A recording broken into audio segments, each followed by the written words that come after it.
हो जाएगा। पैसा रखिए, एक्सीडेंट पैसा डाल देगा। अरे बोलिए, एक्सीडेंट पैसा डालेगा, सुनामी लहर डालेगा, कोरोना काल में डालेगा, कुछ कर सकता है? पैसा डाल सकता है? नहीं डाल सकता।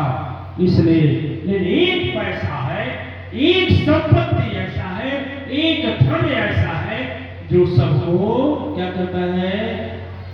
समाप्त कर देता, सबको समाप्त कर देता।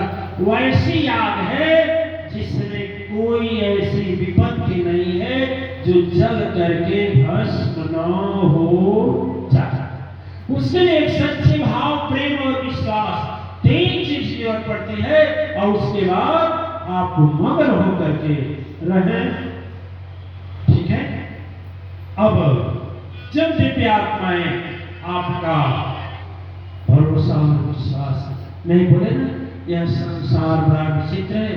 बच्चा जन्म लेता है, हम लोग जन्म लेते हैं तो क्या करते हैं? सबसे पहले कौन सा काम करते हैं? रोने का कि हंसने का? रोने का कि हंसने का? रोने का कि हंसने का? शादी होती है तो पहले क्या काम करते हैं? रोने के कि हंसने का? शादी होती है तो रोने का काम करते हैं कि हंसने का? ईमानदारी से, अरे ईमानदारी से बोलिए। अरे हमें भी मालूम है, जब शादी होती है तो हंसने का काम करते हैं, यह जानते हुए भी कि जिनकी हो चुकी है सभी रो रहे हैं। है कि नहीं? नहीं समझे? और जन्म लेते हुए रोते हैं, यह जानते हुए कि कुछ समय बाद हमें हंसना है। दोनों विपरीत शब्द है दिव्या, दोनों विपरीतार्थक शब्द है, लेकिन दोनों में अपने समझने की बात केवल है कि जन्म जब लेते हैं तो रोते हुए जन्म लेते हैं, लेकिन यदि मेरा जीवन सदगुरु के हाथ में चला गया तो क्या हो जाता है? संवर जाता है।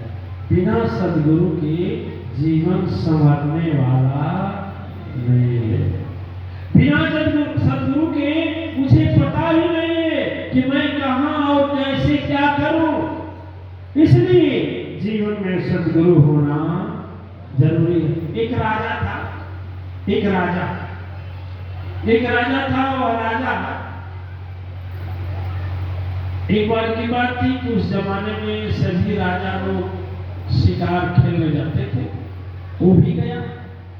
जब शिकार खेलने गया राजा, तो शिकार खेलते खेलते जंगल में भटक गए। और जंगल में जब भटका ना, तो जंगल में भटक ऐसा गया तो एक जगह थोड़ी दूर पर एक झोपड़ी थी। झोपड़ी समझते हैं ना?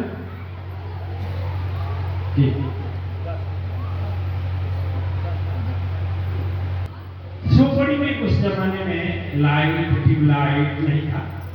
आपके घर में समझ है, उस जमाने में तो एक मिट्टी के दीपक, मिट्टी का दीपक देखे हैं? मिट्टी का पहले जमाने में होता था। मिट्टी के दीपक में थोड़ी रोशनी आ रही थी और झोपड़ी को छेद करके बाहर आ रहे थे। राजा उदास था। पहुंचा, रोशनी देखते देखते आशा लगा कि लग रहा है कोई आदमी होगा।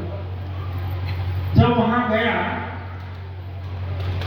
पहुंचा, जैसे राजा पहुंचा, देखता है उसमें केवल दो लोग हैं, एक मां और एक बच्चा।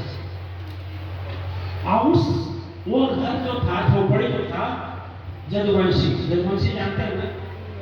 जदवंशी जानते हैं किसी वाले का? तो अब उस वाले के घर एक ही गाय थी।